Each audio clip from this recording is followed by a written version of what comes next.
C'est la modalité. Donc c'est ce que je vous avais expliqué ce matin. Ça a été demandé par la CPC. D'accord? C'est les professionnels qui l'ont demandé. Au départ, on n'avait pas prévu forcément de le faire en entreprise. Ça aurait pu être. On avait laissé la porte ouverte. Et là, on a fermé la porte. C'est forcément pour E31. Il y aura pour le CCF un temps d'entretien avec l'élève et le tuteur en entreprise où on va interroger, faire verbaliser, hein, vous avez entendu le mot tout à l'heure, l'élève sur certains travaux qu'il a réalisés. On ne va pas pouvoir faire sur tous les travaux, d'accord?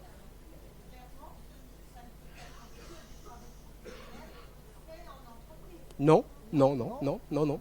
Non, ça peut être des travaux faits en centre de formation. Non.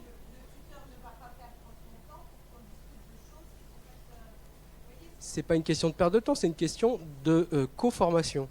Voilà, comment on en est arrivé là? Comment on est arrivé là? Non mais là, en plus, comme vous le dites, le tuteur, ce sera peut-être le tuteur que de la terminale. Il aura vu l'élève que dans un temps limité. Il n'aura pas forcément vu sur les 22 semaines. Il aura pu faire que cette semaine. Et bien justement, il faudra lui montrer comment l'élève a pu progresser dans son parcours de formation. Et c'est ça. Alors évidemment, le tuteur, il va peut-être vouloir avoir un prisme plus important sur ce qu'il aura réalisé avec l'élève. Mais en réalité, c'est quoi votre difficulté? La difficulté, c'est de voir quel est le niveau de compétence qu'il a atteint à la fin du parcours.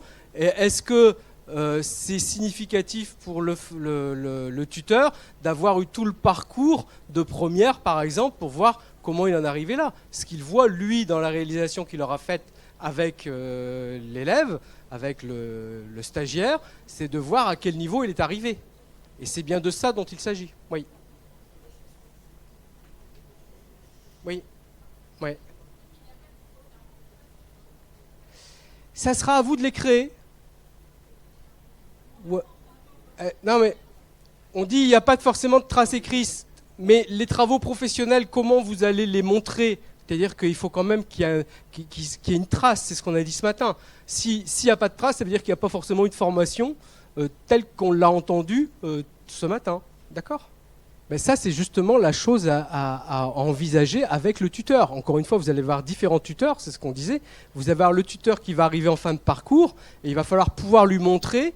Et ça, soit c'est un travail qui a été fait avant par l'élève avec le tuteur. Encore une fois, l'entretien, il est là pour expliciter. Il n'est pas là pour dire « je valide la compétence aujourd'hui in situ ».